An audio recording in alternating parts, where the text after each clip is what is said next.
Hello dear student and parents. Yes, we are going to talk on a very important thing. जबरदस्त चीज है. How to crack NTSC. यक्ष प्रश्न है. हर student के पेरेंट्स कि मेरे बच्चे को NTSC क्रैक करना चाहिए. थ्रू आउट इंडिया, महाराष्ट्र में कोई है, उठा के गुजरात में कोई है, बिहार में कोई है, the north east, then it is even Delhi, Punjab, everywhere, every nook and corner. NTSC is in two parts. Stage 1 state level पर होता है, फिर स्टेट लेवल से प्रोपोर्शनेट कैंडिडेट सेलेक्ट करके स्टेज 2 होता है, it is at national level and then you get the scholarship अपनी जगह पर है, लेकिन ये जो एग्जामिनेशन है ना, ये बहुत प्रेस्टिजियस है और ये डिसाइड करता है दैट आपका जो स्टूडेंट है उसका लेवल क्या है, उसका थॉट प्रोसेस क्या है और उसका फ्यूचर क्या होने वाला है, एकेडमिक फ्यूचर क्या होने वाला है. ठीक है ना. तो ये जो आपका NTSC एग्जामिनेशन है बेसिकली ये लिटमस टेस्ट भी है. ठीक है. तो सभी लोग ड्रीम करते हैं that I have to go through this, बहुत मेहनत भी करते हैं. तो आज उसी पे मुझे बात करनी है, हाउ टू क्रैक इट. अब क्या सोचते होंगे आप लोग, तो What do you think? NTSC examination crack करने के लिए you should have the positive thinking and the confidence. बहुत बातें होती हैं इस पे यार, पता नहीं कितनी देर तक बातें होती हैं. One more thing that you know about time management. एक और चीज आजकल नई आ गई है, that how to manage the stress, yoga and blah blah blah. Is that clear? ये एग्जामिनेशन NTSC का डेफिनेटली सिर्फ और सिर्फ 10th बोर्ड के लेवल पर होता है. अब आप मुझे ये बताइए कि 10th बोर्ड का जो स्टूडेंट है उसके लिए पॉजिटिव और नेगेटिव थिंकिंग क्या मायना रखती है, उसके लिए टाइम मैनेजमेंट क्या मायना रखता है ना, और उसके लिए स्ट्रेस नाम की चिड़िया क्या होती है. ट्रथफुल स्टूडेंट है ना, तो वो इन तीनों को न तो जानता है, न समझता है, और न ही उसे इनको जानना और समझना चाहिए. समझ आ गया. ट्रथफुल स्टूडेंट को मालूम है कि मुझे कुछ नहीं करना है यार, मुझे स्कूल जाना होता है, जो इंस्ट्रक्शंस मिलने होते हैं उसके अकॉर्डिंग मुझे पढ़ना होता है, मेहनत से पढ़ना होता है, घर आना होता है, फिर होमवर्क करना होता है, फिर वापस जाना होता है. इसके अलावा किसी भी स्टूडेंट पर रेस्ट ऑफ द रिस्पॉन्सिबिलिटीज होती नहीं है. तो उसके दिमाग में क्या नेगेटिव आ सकता है मुझे बताइए. वो तो उसका एनवायरनमेंट भरता है जानबूझ के. ठीक है. और यदि उसका एनवायरनमेंट उसमें नेगेटिव थॉट्स को भर रहा है तो फिर पेरेंट्स और टीचर्स क्या कर रहे हैं. और ये एनवायरनमेंट मिलता कहाँ है, या तो स्कूल में मिलेगा, या भाई आपका जो स्टूडेंट है वो रहता कहाँ है, आइदर इन स्कूल और एट योर होम. तो यदि होम पर नेगेटिव एनवायरनमेंट मिल रहा है तो पेरेंट्स को सोचना ही पड़ेगा, जबरदस्त लेवल पे सोचना पड़ेगा. और स्कूल में नेगेटिव एनवायरनमेंट मिल रहा है, या आपकी सोसाइटी में भी आप और मैं ही हैं, स्कूल में भी आप और मैं ही हैं, घर पे भी आप और मैं ही हैं. Who is giving this negative thought. ये एक इमेजिनरी वर्ड है, ये क्रिएट किया हुआ है लोगों का अपना धंधा चलाने के लिए. किसी स्टूडेंट के पास कोई नेगेटिव थॉट नहीं होता है, कुछ भी नहीं होता है. मतलब उसको कोई डिफरेंस पता नहीं होता है what is positive thinking and what is negative thinking. अल्लड़ होता है बच्चा, तो बस उसे ओरिएंट करना होता है कि यार इस अल्लड़ता को, इस मासूमियत को बरकरार रखिए. ठीक है ना. ब्रेन को यूज कीजिए बस. और आपको ब्रेन कहाँ यूज करना है, तो उसे मनी मेकिंग में ब्रेन थोड़ी यूज करना है यार. 8th क्लास के बच्चे से आप शेयर मार्केट का काम थोड़ी करवा रहे हो कि कौन से IPO में पैसा लगाना है या किस स्क्रिप्ट पे काम करना है, नहीं कर रहे हो ना. उससे थोड़ी अरेंज करवा रहे हो आपके परचून का सामान कौन सी दुकान पे सस्ता मिलेगा और कौन सी दुकान पे महंगा मिलेगा. You got my point. आप समझ रहे हैं मेरी बात को. तो उसके पास सिर्फ और सिर्फ एक ही काम है, that I have to study and I have to enjoy that study. और मुझे खेलना चाहिए बिल्कुल. रात दिन थोड़ी पढ़ सकता है आदमी, तो अपने दोस्तों के साथ खेलता है, अपने दोस्तों के साथ पढ़ाई की बातें करता है, सब कुछ करता है. ये सिर्फ और सिर्फ बकवास है. ये पॉजिटिव थिंकिंग और कॉन्फिडेंस, ये सब बकवास है यार, कुछ भी नहीं है. मतलब अननेसेसरी के लिए लोग अपनी रोटियां सेकने के लिए बच्चे को बर्बाद करते हैं. One more important thing, time management. अरे यार, it is a big foolishness. दुनिया में टाइम को कोई मैनेज ही नहीं कर सकता. कर ही नहीं सकता। आप 1 आवर इज ऑलवेज 1 आवर, वो 1 घंटा ही है। आपके और मेरे जीवन में एक दिन में 24 घंटे ही मिलेंगे आपको। टाइम मैनेज हो ही नहीं सकता, ये तो अपने आप को मैनेज करना पड़ता है। और इतना छोटा सा बच्चा अपने आप को क्या मैनेज करेगा यार? क्या करना है उसको? किससे झूठ बोलना है? किसको ब्लफ देना है उसको कि मैं तेरा पैसा आज नहीं परसों लौटा दूंगा और ऐसा हो गया था वैसा हो गया था? अरे सही नहीं ना कुछ भी, उसके पास कोई काम ही नहीं है। मैनेजमेंट की जरूरत ही नहीं है उसको। उसके पास डे 1 को उसको पूरा स्कूल का शेड्यूल मिल जाता है, ठीक है। कब आपके पास में सिलेबस कंप्लीट होना है, कब क्वार्टरलीज होने हैं, कब हाफ ईयरलीज होने हैं, कब आपके जो है वो रेगुलर टेस्ट होने हैं, एवरीथिंग। और उसमें उसका रोल ही नहीं है। उसका रोल तो सिर्फ किसमें है कि वो पढ़ के टेस्ट देगा एंड स्कोर करेगा, और स्कोर नहीं करेगा तो फिर टीचर जाके उससे बात करेगा that why you are not able to score, और फिर पेरेंट्स और टीचर दोनों के दोनों लूप में आके बात करेंगे। तो इसमें स्टूडेंट कहाँ है? समझ रहे हैं आप मेरी बात? और ये तो कमाल की चीज़ें हैं, स्ट्रेस ये वो। तो मैंने कह दिया ये जितने भी चीज़ें हैं जिनको आप सुनते हैं, जिनको फॉलो करते हैं, ये निश्चित तौर पर बकवास के अलावा कुछ नहीं है। बकवास के अतिरिक्त कुछ है ही नहीं। इन सब चीज़ों से दूर रहना शुरू कीजिए, इन सब चीज़ों से दूर रहना शुरू कीजिए। मैं आपको बताता हूँ कि उद्देश्य से मत भटकिए। विद्यार्थी का बहुत छोटा सा उद्देश्य है कि मुझे जो पढ़ाया जाना है वो पढ़ना है, और मेरी और मेरे माता पिता की जो महत्वाकांक्षा है उस पर एक बार मेरे माता पिता और मेरे गुरुजन विचार करेंगे कि मैं किस लायक हूँ, मुझे क्या करना चाहिए और मैं क्या कर सकता हूँ, because they can evaluate my potential. Agree, छोटे बच्चे होते हैं 8th क्लास का 7th क्लास का, उसको क्या पता, वो तो कहीं किसी पायलट को देखता है तो वो लगता है उधर अट्रैक्ट हो जाता है कि I want to be a pilot. Is that clear in your mind? कभी किसी मिलिट्री ऑफिसर को देखता है लोगों को सैल्यूट करते हुए तो उसे लगता है कि यार मुझे मिलिट्री ऑफिसर बनना है। और कभी कभी सैटेलाइट लॉन्चिंग देख लेता है और बात सुनता है कि ऐसा हो गया ऐसा हो गया, हम क्यों नहीं पहुंच पाए मून पर, व्हाट हैड हैपेंड। तो वो सोचता है मुझे तो एस्ट्रोनॉट बनना है, या मुझे एस्ट्रोफिजिसिस्ट बनना है, या मेरा स्पेस में बहुत ज़्यादा जिसे कहते हैं इंटरेस्ट है। अरे स्पेस के बारे में जानना छोटे से बच्चे के लिए, स्पेस इंजीनियरिंग क्या है, ठीक है, एयरक्राफ्ट इंजीनियरिंग क्या है, ये बहुत मैच्योर होने के बाद लोगों को पता नहीं पड़ता। Is that clear in your mind? एक इंजीनियर की हैसियत से बात कर रहा हूं मैं। कितना पोर्शन एरोनॉटिकल इंजीनियरिंग में मैकेनिकल का है, ये तो एक इंजीनियर ही अच्छी तरह से समझता है ना, बस उसे एविएशन के बारे में और पढ़ना होता है। जो टरबाइन है वो तो मैकेनिकल का ही पार्ट है यार, आपके पास जो टरबाइन है वो तो मैकेनिकल का ही पार्ट है, समझ आ गया? जो स्विचिंग सिस्टम है आपके पास में वो इलेक्ट्रिकल का पार्ट है, जो एयर कंडीशनिंग एंड रेफ्रिजरेशन है वो भी इलेक्ट्रिकल का पार्ट है। सिर्फ उसे ओरिएंट करना होता है कि एविएशन से रिलेटेड कितनी इंपॉर्टेंट चीजें हैं। समझ रहे हैं आप मेरी बात को? तो ये बहुत डीप इंजीनियरिंग के पोर्शंस होते हैं। यहाँ इतने छोटे बच्चे को ही और शी नोज नथिंग, सिर्फ अट्रैक्शन है, स्यूडो अट्रैक्शन है, और वो वेरी करता है विद रिस्पेक्ट टू टाइम। हर दिन हर समय कोई अलग अट्रैक्शन उसके मन में आ जाता है, ठीक है। तो मैंने जितने भी ये बेकार की बातें थी इनको सिरे से खारिज कर दिया, उड़ा दिया। चलिए आपको मुद्दे पर लेके आता हूं, और अब हम बहुत गहराई से बात कर रहे हैं, बहुत संजीदा होकर बात कर रहे हैं। आपसे एक इंजीनियर और शिक्षक बात कर रहे हैं, समझना आप मेरी बात को। मैं बताता हूं आपको 8th 9th और 10th मैथ्स, और अब आपको वो मैकेनिज्म समझाता हूं। मैंने इस चीज को बहुत अंदर से महसूस किया है, बनाया है, लोगों को बनते हुए देखा है। तो आप यदि मुझे कहेंगे कि हाउ टू क्रैक एनटीएससी, तो मैं सीधी सी बात करूंगा, बस पढ़ना पड़ता है, मन लगा के अच्छे लोगों के साथ पढ़ना पड़ता है, उन लोगों के साथ पढ़ना पड़ता है जिनका उद्देश्य आपकी सफलता है, स्वयं की सफलता नहीं है। ये बहुत महत्वपूर्ण है।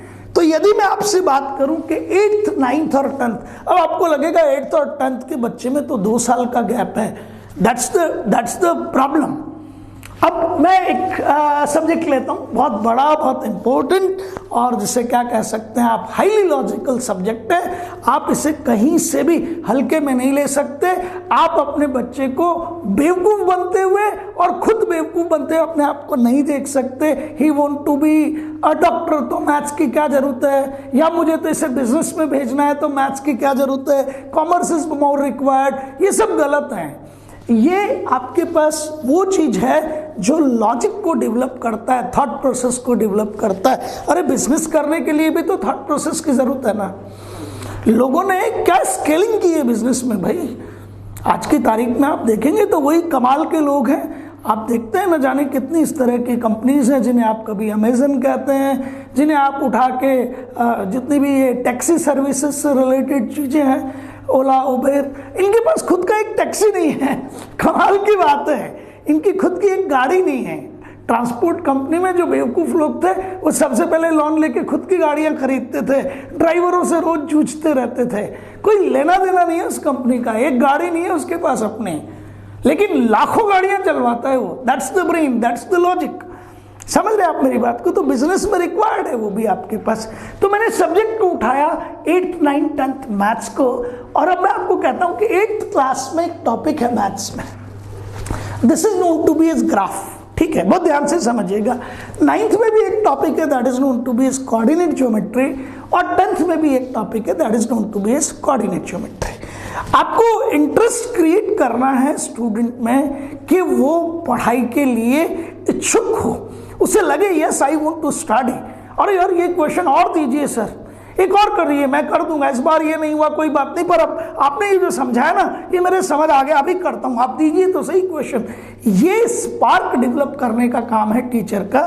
तो मैंने आपसे बताया कि 8th क्लास में जब स्टूडेंट को हम ग्राफ पढ़ाते हैं तो XY एक्सिस पढ़ाते हैं, first second third fourth quadrant बनाते हैं। ठीक है, यहाँ उठा के किसी पॉइंट को लोकेट करना सिखाते हैं, इस पॉइंट को P लिखते हैं, इसके कोऑर्डिनेट X और Y क्या हैं, कब X की वैल्यू पॉजिटिव होगी कब नेगेटिव होगी, ये सब चीज़ें कहाँ सिखाई जाती हैं? 8th class mathematics, and the topic is what? Graphs. Exactly देखिएगा आप, क्योंकि मुद्दे की बात कर रहा हूँ, ठोस सबूतों के साथ बात कर रहा हूं, ये हवाई किले नहीं है किसी भी हालत में इस तरह की। तो जब स्टूडेंट ने कहा हाँ सर हम ये 8th क्लास में सारी की सारी चीजें पढ़ते हैं। अब ध्यान से देखिएगा, यही चीज 9th में है कोऑर्डिनेट ज्योमेट्री के नाम से, वहां भी आप पॉइंट को लोकेट करना सीखते हैं, बट थोड़ा सा फ्लेवर बदलता है। और कमाल की चीज ये कि यही चीज आपके 10th क्लास में है, थोड़ा सा और अलग फ्लेवर लिए हुए। और 10th क्लास में ये जो 9th और 8th का पोर्शन है इसमें सिर्फ 2 छोटी चीजें ऐड की हुई हैं, one is distance formula and one is section formula. इतनी छोटी चीजें हैं कि उन्हें बहुत आसानी से आप कहें तो ये जो 8th क्लास में स्टूडेंट पढ़ रहा है उसको जरा सा, जिसे हम कहते हैं ना वैल्यू एडिशन, इसे कहते हैं वैल्यू एडिशन। तो अब जो लोग एमपीएससी के लिए सिंसियर एस्पायरेंट्स हैं from both the sides, from teaching side as well as from student side, वो प्लान करते हैं, उन्हीं का काम है ये सिर्फ। Is that clear? This is the job of a teacher. तो उसे पता है कि यार okay I am getting a very sincere aspirant in class 8, मैंने उन्हें सेपरेट किया हुआ है, वो बच्चे मेरे पास 1 घंटा 1.5 घंटा पढ़ने के लिए आते हैं। It is 1 hour and 1.5 hours is sufficient. कोई ज्यादा जरूरत नहीं है, कुछ भी ज्यादा जरूरत नहीं है। ये जो आज की तारीख में डिजिटल कम्युनिकेशन है इसने चीजों को बहुत आसान कर दिया है, ठीक है ना। और सिर्फ डिजिटल कम्युनिकेशन ही क्यों, आजकल तो इसकी वजह से हर जगह अच्छे लोग उपलब्ध होने लगे हैं। तो स्टूडेंट को पढ़ाते वक्त जो 8th में है या इस समय 9th में है उसे आप थोड़ा सा ऊपर ले गए। 8th क्लास वाले को भी आपने टोटलिटी में पढ़ाना शुरू किया, 9th क्लास वाले को भी टोटलिटी में पढ़ाना शुरू किया, उसका नोट सिंसियर कर दिया और उसे सबसे पहले ये कहा कि बस कुछ नहीं चल रहा यार, आराम से तुम वो फॉलो करो जो मैं तुम्हें पढ़ा रहा हूँ। और आपने कहा कि क्या तुम्हें ये कोऑर्डिनेट आते हैं? तो बच्चा कहता है यस सर, आप ही ने तो सिखाया। दैट फर्स्ट क्वाड्रेंट में x और y दोनों कोऑर्डिनेट आपके पॉजिटिव होते हैं, सेकंड क्वाड्रेंट में x coordinate positive y coordinate negative होता है, थर्ड क्वाड्रेंट में x और y दोनों नेगेटिव हो जाते हैं, फोर्थ क्वाड्रेंट में x पॉजिटिव और y नेगेटिव हो जाता है। ये स्टूडेंट स्पीक आउट करता है, क्यों? क्योंकि उसको आपने क्वेश्चंस की प्रैक्टिस कराई है। और वो स्टूडेंट किसका है? वो 8th क्लास का है, वो 9th का भी है, क्योंकि 9th में भी ये काम आप करते हैं। ध्यान से देखिएगा, अब जब आप सब ये काम कर रहे हैं तब आपके टीचर ने प्लान करते हुए आपको कहा कि dear student, I am just going for a very simple thing, आप सबके सब लोग इस पे फोकस कीजिए, मैं आपको एक चीज पढ़ाता हूं। लेकिन वो स्मार्टली ये नहीं कहता that it is of class 10th, 10th वाले बच्चों को तो वो पढ़ा ही रहा है, क्योंकि वो तो पढ़ेंगे, उनके तो सिलेबस की चीज है, लेकिन वो 8th और 9th स्टूडेंट को फॉरवर्ड करके लेके चल रहा है। क्यों? क्योंकि उसे एनटीएससी क्रैक करने का मैकेनिज्म पता है, उसे पता है वैल्यू एडिशन का मीनिंग क्या है, उसे पता है आगे कैसे दौड़ा जाता है, ठीक है ना, दौड़ना पड़ता है। तो अब स्टूडेंट को टीचर कहता है, dear students, this is X axis, this is Y axis, this is origin and we can be in any quadrant. भूल जाइए, but there is a point and this point is having the coordinates x subscript 1, x1 I will call. अब जब मैं 8th वाले बच्चे को कह रहा हूं ना, तो ये x1 उसको समझा रहा हूं, क्योंकि उसके लिए जब मैच्योर हो गया थोड़ा सा 9th और 10th में, जब तो थोड़ा जल्दी समझता है, लेकिन आपने देख लिया 8th में है और मेरा उद्देश्य कि मुझे समझाना भी है, तो आपने कहा इस तरीके से लिखते हैं ना आप, ठीक है, A1 लिखते हैं, जैसे सब्सक्रिप्ट लगा देते हैं, बच्चा समझ जाएगा, ठीक है। So this is going to be as x1, 1 subscript shows that number 1 पे है यार, and then it is going to be as y1। ये कोऑर्डिनेट्स किसके हैं जल्दी बताइए। देन वो कहता है, sir these are the coordinates of point A and then the coordinate of point B are x2, y2। Is that clear? अब वो चूंकि टीचर है, उसको उद्देश्य भी पता है, उसको मालूम है कि ये जो स्टूडेंट्स हैं ये क्वाड्रिलेटरल्स पढ़ रहे हैं 8th क्लास में, ये स्टूडेंट्स क्वाड्रिलेटरल्स पढ़ रहे हैं, पॉलीगन्स पढ़ रहे हैं, तो नेचुरल सी बात है ट्राइंगल उनके लिए एक आसान सी चीज है। तो वो उद्देश्य दिखाता है कि suppose dear student A is a vertex of a triangle, हो सकता है sir B is also the vertex of triangle, and फिर यहां लेके जाता है C and this is having the coordinates as x3, y3. You tell me how many vertices you are watching, and the student says, sir 3, and it is simply the location of 3 different points. And that different points कहाँ study कर रहा है वो graphs में। 8th का बच्चा है तो, 9th का बच्चा है तो कोऑर्डिनेट ज्योमेट्री में पढ़ ही रहा है, लेकिन 9th तक सिर्फ लोकेशन ऑफ द पॉइंट है, समझ रहे हैं, और सिर्फ 10th में जाके एक नई चीज इंट्रोड्यूस होती है, this is known to be as distance formula. अब आपका जो वो टीचर है वो इस छोटी सी चीज को 8th में भी ले चुका है और 9th में भी ले चुका है, जो suppose to be in 10th आने वाला था। और वो कहता है यार यदि मैं A को C से ज्वाइन करूं, तो कहेगा सर A वर्टेक्स है, C वर्टेक्स है, तो AC will be A side of a triangle, and वो यहां भी जवाब देता है, sir this is going out to be as BC, it is also be going as the side of the triangle, and this is going to be as AB, it is the side of the triangle. Agreed? A, B और C उसके लिए अभी तक 3 points थे, और 3 points के बाद में वो इजीली समझ गया कि ये तीनों के तीनों as a vertex of a triangle work कर रहे हैं, और ये उसे ट्राइंगल भी नजर आ गया। अब इग्नाइट कर रहा है teacher, that ignition is very important, यही मिसिंग होता है।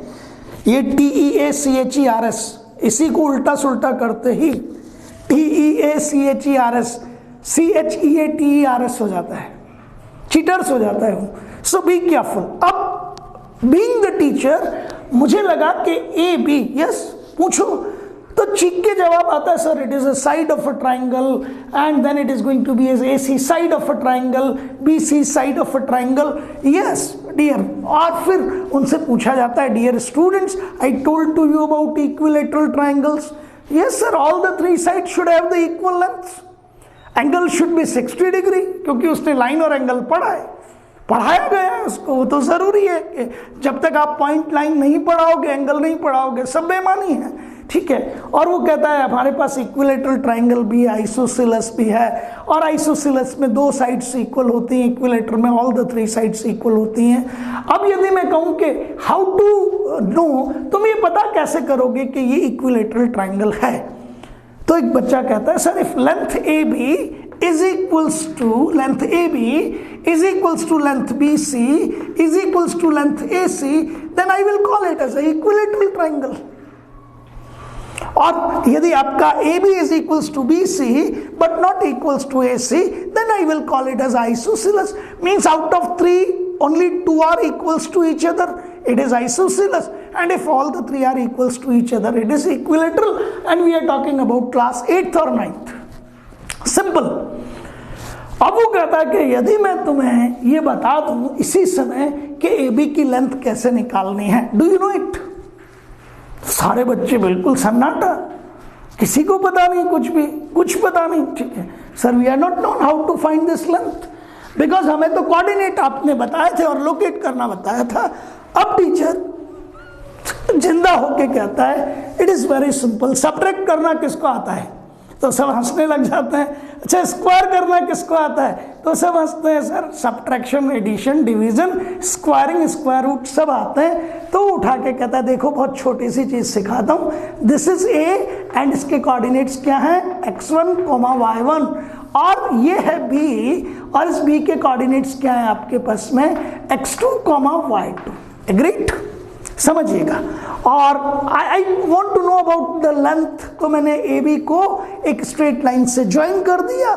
So this distance A B I am interested to calculate, और इसका एक बहुत आसान सा फॉर्मूला है, A B is equals to, कुछ नहीं करना है, ये एक्स कोऑर्डिनेट्स है, इन्हें सब्ट्रैक्ट करके इनका स्क्वायर कीजिए। ठीक है, तो एक बच्चा करता है x2 माइनस x1 का होल स्क्वायर, और एक और कहता है, वो कहता है sir it will be x1 minus x2 का होल स्क्वायर। ये दो अलग अलग कैटेगरी के स्टूडेंट्स हैं। कुछ पूछ बैठते sir we have to go for x2 minus x1 का होल स्क्वायर और we will go for x1 minus x2 का होल स्क्वायर। पूछ लेता है बच्चा। अब पूछ लेता है तो कई बहुत शार्प भी हैं, अरे यार x2 माइनस x1, सपोज आपने कहा sir this is 4 and this is 1, agreed? तो मैं बच्चे को समझाता हूं, बेटा 4 माइनस 1 करोगे तो इट विल बी 4 माइनस 1 का whole square, that will be the square of 3, agreed? और यदि मैं उठा के x1 माइनस x2 करूंगा तो 1 minus 4 that will be equals to minus 3 का होल स्क्वायर। और उन सब के चेहरे पे चमक आ जाती है, अरे सर 3 का स्क्वायर भी पॉजिटिव 9 और माइनस 3 का स्क्वायर भी पॉजिटिव 9। तो सबका जो क्यूरियोसिटी था, क्योंकि वेरिएशन तो आएगा क्लास में, थॉट प्रोसेस में भी, वो सेटल होने में भी टाइम लगेगा, बट क्लैरिटी आ गई that either I write it as x2 minus x1 का होल स्क्वायर और I write it as x1 minus x2 का whole square, it is one of the same thing. ये अलग अलग चीजें थोड़ी हैं, लेकिन आपने यहां बहुत पेशेंटली काम किया और आपने कहा कि अब क्लियर हो गया ना तुमको, तो चाहे आप x2 में से x1 को सब्ट्रैक्ट करो और फिर स्क्वायर करो या जस्ट इसका अपोजिट करो, it is one of the same thing. And this distance A B can be calculated as, root लगा दोगे, कर लोगे ये काम, it is x2 minus x1 का होल स्क्वायर एंड प्लस करना है एंड y2 माइनस y1 का होल स्क्वायर। लेकिन टीचर का काम थोड़ा सा बड़ा है। Dear student, this quantity is a positive 1, square है, this quantity is a positive 1, square है, तो ये स्क्वायर रूट के अंदर जो क्वांटिटीज आएंगी it is positive plus positive and you will get positive, और फिर तुम उसका स्क्वायर रूट निकाल देना। तो क्या अब आप डिस्टेंस निकाल सकते हो? अब ये फॉर्मूला कहाँ पढ़ाया जाता है? ये फॉर्मूला 10th के कोर्स में है and this is known as distance formula. और इसके लिए 9th वाले को कोई नहीं बताता, 8th वाले को कोई नहीं बताता। तो वो जो स्टूडेंट है उसको आपने रोक दिया, उस स्टूडेंट के लिए आपने न तो स्ट्रैटेजी बनाई न प्लान किया। अरे स्ट्रैटेजी और प्लानिंग तो आपके टीचर का ही काम है ना। उसने सोचा ना कि मैंने ये जो बच्चे इकट्ठे किए इनका उद्देश्य क्या है, they want to get selected not for NTSE stage 1 but NTSE stage 1 as well as NTSE stage 2। तो मुझे इनको अर्ली स्टार्ट भी देना है। और बाय द वे मेरे पास 8th का नहीं है, 9th का बच्चा है या 10th का भी है, तो मुझे मेरा टाइम स्लॉट चेक करना है कि हाँ यदि ये पीछे है तो इस पर थोड़ा सा काम ज़्यादा करूं, और यहाँ से शुरू हो गया तो कमाल हो गया। फिर तो आपने ये बता के थोड़ी कहा कि ये 10th क्लास में है, मैं बता रहा हूँ और मेरे अलावा कोई नहीं बताएगा एंड ब्ला ब्ला ब्ला। इसमें तो आप आपकी सक्सेस में इंटरेस्टेड थे यार। अब बच्चे को तो जबरदस्ती आपने कहा, 8th का बच्चा बाय द वे उसने ये सोच लिया अरे यार ये 10th की चीज है, तो फंस जाएगा, वो फंस जाएगा। महान तुलसीदास अपनी पत्नी रत्नावली से मिलने बहुत उत्सुक थे, चले गए तो अंधेरे में उन्हें दिखाई नहीं दिया, सांप लटका हुआ था साला एक, है ना, उन्हें दिखाई नहीं दिया। उन्होंने सोचा रस्सी है, पकड़ के चढ़ गए। क्योंकि पता ही नहीं था कि क्या है, उन्हें तो लगा रस्सी है ना। यदि उन्हें पता लग जाता सांप, डर के मारे वहीं मर जाते वो, ही गेट डाइड आउट। ये जो रामचरितमानस आप और मैं लगातार पढ़ते ना, इससे हम वंचित हो जाते हैं क्यों? क्योंकि तुलसीदास सांप से डर के मर जाते, और सांप से डर के यदि वो कोई हरकत करते तो निश्चित तौर पर वो स्नेक उन्हें बाइट भी करता। पर वो तो सोच रहे थे कि यार ये रस्सी है। तो मत बताओ ना बच्चे को कौन सा टेंथ, कैसा टेंथ, जब मैंने तुझे कोऑर्डिनेट सिस्टम सिखा दिया इन ग्राफ्स के नाम से, तो कुछ नहीं करना यार। It is not a formula, it is simply the practice how to subtract and how to do the squaring. ये प्रैक्टिस है सिर्फ किसकी, कि कैसे स्क्वायर किया जाता है और कैसे, मतलब सब्ट्रैक्ट करना आता है, स्क्वायर करना आता है, वही तो कर रहे थे हम। अब बच्चे ने कहा सर AB का डिस्टेंस निकाल दूंगा, BC का डिस्टेंस निकाल दूंगा, AC का भी डिस्टेंस निकाल दूंगा। हो गया यार मेरा काम, और क्या चाहिए था। अब डिस्टेंस निकालने के बाद में मैं आपको गारंटी से कह सकता हूं कि कंपेयर कर लीजिए, यदि तीनों साइड्स का लेंथ इक्वल आता है तो मेरा ट्राइंगल कौन सा होगा, इक्विलेटरल। यदि 3 में से 2 साइड का लेंथ इक्वल आता है, ठीक है ना, तो मेरा ट्राइंगल आइसोसेलेस होगा। वरना तो जैसे हम हिंदी में कहते हैं विषम बाहु त्रिभुज, जानबूझ के बोला है मैंने, जिसकी भुजाएं बराबर नहीं है, जिसकी साइड्स अनइक्वल हैं, it will be that kind of triangle. Agreed. सिर्फ एक चीज सिखाइए और बच्चे को बोला नहीं है कि ये 10th का है, सिर्फ 10th वाले को बोलूंगा that it is in 10th। 9th और 8th वाले को तो सिर्फ ये कहूंगा yes we are preparing for NTSC, तो चलिए कुछ अच्छा सीखते हैं। अच्छा सीखना है बस, उसे कुछ नहीं कहा मैंने। ये x2 माइनस x1 करना जानते हो, यस सर। अच्छा y2 माइनस y1 कर लोगे, यस सर। स्क्वायर करके ऐड कर दोगे, यस सर। स्क्वायर रूट निकाल लोगे, यस सर। ये जो क्वांटिटी आएगी यही लेंथ AB है, और आप मुस्कुराओगे तो बच्चा भी मुस्कुराएगा। यहाँ कई बार क्या होता है कि जो मदर्स है ना, वो बहुत डेंजरस रोल प्ले कर जाती हैं, बहुत डेंजरस। आप जितने भी मदर्स हैं, अरे यार भाई बहुत मुद्दे की बात करो ना, जो हमारा बेसिक सिस्टम था टीचिंग का, उसमें तो गुरुकुल चल जाते थे, गए लोग, भगवान राम भी गए, लक्ष्मण भी गए, भरत शत्रुघ्न सब गए थे। तो उनके पीछे माता कौशल्या थोड़ी चली गई थी वशिष्ठ साहब के पास कि आप क्या पढ़ा रहे हो, या माता कैकेयी चली गई हूं कि बताओ मेरे भरत का क्या करना है। मंथरा चली गई हो तो मैं तो देखूंगी ही सही, ऐसा थोड़ी होता था। भगवान कृष्ण भी गए भाई संदीपनी के आश्रम में, तो न तो माता देवकी गई थी वहां पर, और नहीं, समझ गए आप मेरी बात को, सबके सब लोग। तो यहाँ आपको ध्यान रखना पड़ेगा। ये जो बातें हैं ना, ये पॉजिटिव थिंकिंग वैसे ये है नहीं कुछ भी जबरदस्ती की, ये वर्क है। और यदि आपको आ गया तो आपका ब्रेन कभी किसी भी हालत में नेगेटिव सोच ही नहीं सकता, वो तो यही सोचेगा आई कैन डू एवरीथिंग, मैं कुछ भी कर सकता हूँ। चलिए आपको ये सब चीज़ों पे अब सीधा सीधा मुद्दे से एक क्वेश्चन कराता हूँ जो NTSC में आया है, ठीक है ना। तो अब आपको बेसिक क्या क्लियर हुआ, एक बार मैं लिख देता हूँ डियर स्टूडेंट्स। आपको बेसिक क्लियर हुआ कि मैं बहुत इजीली क्या निकाल सकता हूँ, आई कैन फाइंड, मैं एक बार और लिख रहा हूँ जानबूझ के, I can find the distance between 2 points, so I can calculate the length of the side. मैं length of the side calculate कर सकता हूँ।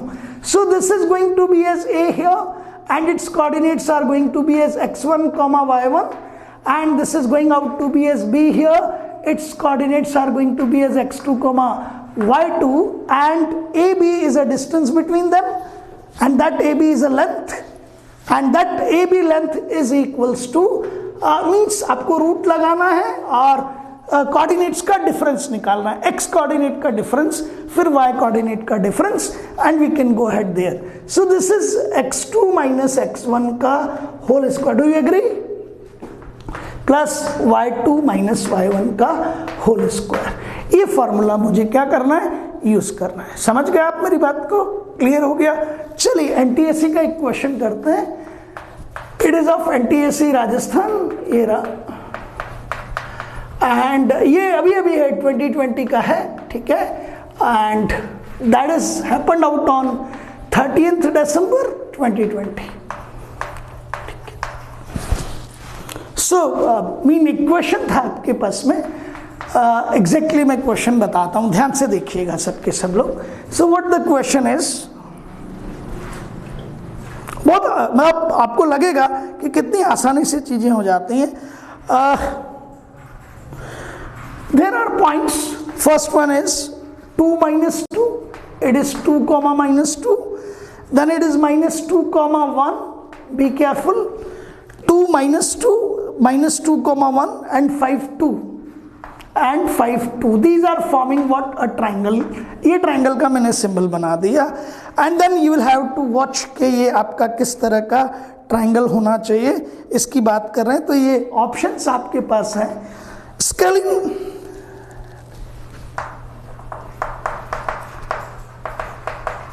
is going to be as scalene, then it goes out to be as equilateral, then it goes out to be as what? Isosceles, and then it goes out to be as right angle triangle. It is right angle triangle. And सबके सब बच्चे बिल्कुल उत्साहित हैं यार, जरा सा question है तो चलिए सॉल्व करते हैं. 8th वाला स्टूडेंट काम कर रहा है बिकॉज ऑफ द फैक्ट कि उसे ट्राइंगल आता है, बिकॉज ऑफ द फैक्ट कि उसने कोऑर्डिनेट्स को लोकेट करना जो है वो समझा हुआ है और वो वैल्यू ऐड कर गया. उसने बहुत आसानी से एक ट्रथफुल टीचर के साथ में उस चीज को सीख लिया जो वो 10th में जाके सीखता, लेकिन अब वो 2 साल आगे चल रहा है. That fellow is 2 years ahead. इसकी प्रैक्टिस ज्यादा होगी, इसकी समझ ज्यादा होगी, सब कुछ ज्यादा होगा. तो इसे कह देते हैं दैट दिस इज ए, ये पॉइंट ए है, ये पॉइंट बी है, ये पॉइंट सी है ना, and they are ready to form a triangle. ठीक है, आपको दिख रहा है सब कुछ, तो लेंथ है भी, यहां सॉल्यूशन लिख रहे हैं. कैपिटल लिखा है तो मैं आपके सामने अभी कैपिटल ही लिख देता हूं. इसकी लेंथ आराम से निकाल लो कि किस किस की बात कर रहे हैं. ए बी, ये लीजिए. ठीक है, बस सब्ट्रैक्शन का ध्यान रखना. तो आपने कहा सर इट इज, इधर से इधर ले लेते हैं, एक एरो लगा दिया, तो 2 and then it is minus minus 2, so it goes out to be as 2 minus minus 2. Slow चल रहा हूं जानबूझ के. 2 minus minus 2, this minus this, 2 minus minus 2 and minus 2 minus फिर हो जाएगा 1, minus 2 minus 1. ये लीजिए, देखिए एक बार, 2 minus minus 2, agreed, 2 minus minus 2 and minus 2 फिर minus 1. This is the case which we are having. Root की जगह आप रूट रख लीजिए and you can say 2 plus 2, ये तो 4 हो जाएगा, and 4 का square it is going to be a 16 plus ये कितना है -2. Agreed? ध्यान से देखिए, ये plus 2 minus minus 2 and then you say that it goes out to be as -2 and then it is -1 and the square of that. Do you agree? And -2 and -1 -3, so you can say that it is going out to be -3 ka square, it will be 9, 16 plus 9 it is 25 and the square root is 5. ए भी आ गया. BC को check कर लेते हैं यहां से. BC जल्दी कीजिए अब थोड़ा सा. So BC can be, ये रहा BC,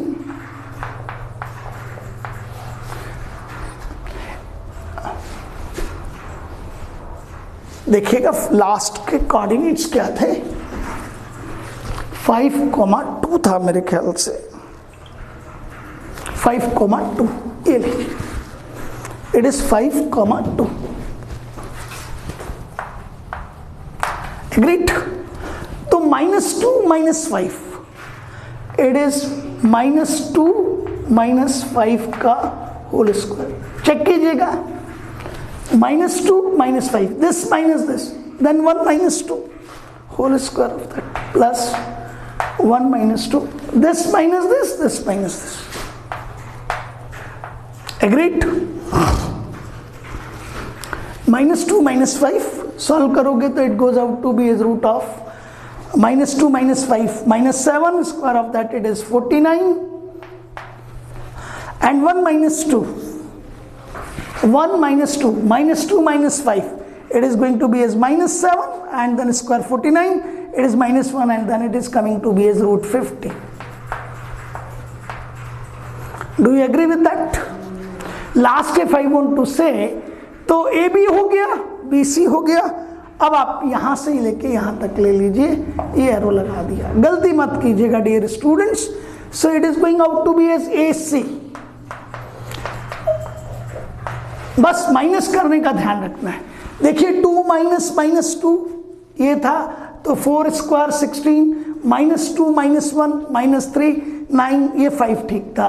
देन -2 -5 -7 का square 49, 1 -2 that is going out to be is -1 का स्क्वायर 1 √50। अब क्या करना है, 2 - 5, it is 2 - 5, this minus this AC, 2 - 5 and -2 -2 plus -2 -2, it goes out to be as 2 - 5 3 -3, उसका स्क्वायर करेंगे तो 9, and this goes out to be is -2 and -2 4 का square 16 and this is 25, और वहां रूट निकालोगे तो 5। मे बी इन सेंटीमीटर्स और metres को यूनिट कर सकते हैं आप। तो ए बी किसके इक्वल है, 5 के, बी सी किसके इक्वल है, 5 के, और डेफिनेटली ये आपका जो √50 है ये 5 के इक्वल तो नहीं है। तो out of 3 2 sides are equal, and if 2 sides are equal then it is going to be as an isosceles triangle. And now the student of class 8 is in great enthusiasm. This is the real mechanism how to crack NTSC.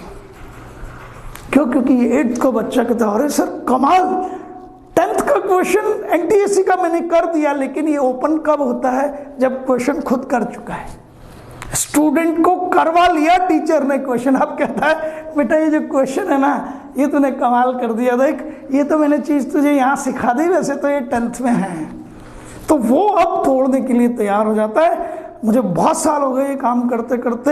ये question करने के बाद बच्चे का पहला काम होता है वो उसके आसपास 9th और 10th में जो स्टूडेंट पढ़ रहे होते हैं ना, भैया दीदी जिनको कहता है अरे यार ये करके बताओ, और उनसे नहीं होता है तो अगले दिन आके मुस्कुराते हुए हंसते हुए टीचर को कहता है सर हमारे पड़ोस में एक भैया रहते हैं 9th में, उनसे भी नहीं हुआ ये। एंड ये जो आपके पास में है ना, this is the real energy. वो जो आप जबरदस्ती की बातें करते हैं ना मोटिवेशन की, ऐसे कर देना चाहिए, ऐसे कर देना चाहिए, वो हो जाएगा वो हो जाएगा, नथिंग हैपन्स आउट, कुछ नहीं होता उससे, हो भी नहीं सकता किसी भी हालत में। ठीक है ना, आप जाइए किसी बच्चे को इंजेक्शन लगवाने के लिए और उससे कहिए नहीं नहीं कुछ भी दर्द नहीं होगा, वो छोटा सा बच्चा कहता है कि अच्छा दर्द नहीं होगा ना, आप लगवा लो इंजेक्शन, और फिर आपकी जब बारी आती है तो आप खुद रोने लगते हैं उस इंजेक्शन के नाम से। समझ रहे? तो reality is what pseudo motivation. Manas में लिखा गया है परत उपदेश कुशल बहुतेरे, ये उपदेश दूसरों के लिए बहुत अच्छे लगते हैं। So that subject is the internal motivation, nothing more than that. और मैंने आपके सामने टेक्निकली प्रूव किया कि कॉमन चीज थी, 8th में भी वो चीज थी, 9th में भी है, 10th में भी है। 9th और 10th में कोऑर्डिनेट ज्योमेट्री के नाम से है, 8th में वो चीज ग्राफ्स के नाम से टीचर ने खंगाला। क्यों? क्योंकि उसका उद्देश्य क्या है कि वो बच्चों को NTSC क्रैक करवाना चाहता है। वो ये चाहता है दैट पीपल विल से कि यार हम NTSC स्कॉलर हैं, लेकिन हमें सर ने गाइड किया है यार, उसका ये उद्देश्य है। ये जो शौहरत है ना, ये चाहता है वो। तो मैंने आपको बहुत जिसे कहते हैं टेक्निकली प्रूव किया कि हाँ this is the way to live the student, और इसमें टीचर का भी काम है और स्टूडेंट का भी काम है, उसको भी काम तो करना ही पड़ेगा ना। तो टीचर अपने हाथ को, क्योंकि दोनों के लेवल में डिफरेंस है भाई, स्टूडेंट का मेंटल लेवल और टीचर के मेंटल लेवल में डिफरेंस है, तो टीचर पहले नीचे लाता है फिर उसको पकड़ के ऊपर लेके जाता है। ठीक है, एक चीज बताता हूं, okay this is the formula, we call it as distance formula. ठीक है ना, कुछ नहीं करना है यार, अब कुछ नहीं करना है। सब्ट्रैक्शन यू नो, ये बहुत बड़ी लाइन है। Squaring you know, square root तो आपको आता ही है। देन x2 - x1 का whole square plus y2 - y1 का होल स्क्वायर ऐड करके रूट ले लीजिए, एंड अब आप किन्हीं भी दो पॉइंट्स के बीच की डिस्टेंस निकाल सकते हो। 5 क्वेश्चन उसे करा दीजिए। ये क्वेश्चन में हमने इस अकेले फॉर्मूले को 3 बार यूज किया है, तो बच्चे को ये लग जाता है कि यार एक्स कोऑर्डिनेट के डिफरेंस का स्क्वायर करना है, वाई कोऑर्डिनेट के डिफरेंस का स्क्वायर करना है, लेकिन ये ध्यान रखना है दैट 2 माइनस माइनस 2 में वो 2 माइनस माइनस 2 प्लस होके 4 होगा। यहाँ जल्दबाजी में 2 माइनस 2 को आपने 0 कर दिया, जबकि आप 2 माइनस, अब ये माइनस को आप ध्यान में नहीं रख पाए। That's the work of the student, ये सिंसियरिटी है उसकी। ये जब तक रहती है बरकरार, और ये कब तक रहेगी, जब तक आपका स्टूडेंट मैनिपुलेटर नहीं बना, ये बेकार की बातों में नहीं पड़ा।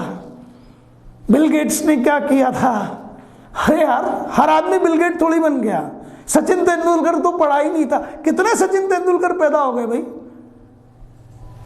बोलो ना, पूरे देश में एक। तो वो जो बेकार की बातें इधर उधर की, वो उसे क्या कर देती है, डिस्ट्रैक्ट कर देती है। डिस्ट्रैक्ट किसने करवाया, आपने खुद ने उसको।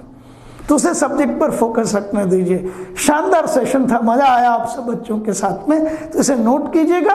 और ये आपका एनटीएससी का क्वेश्चन है, हाथों हाथ मैंने करवा दिया। इसी तरह के और क्वेश्चंस लेके और इसी तरह की बातें लेके आता रहूंगा। Thank you.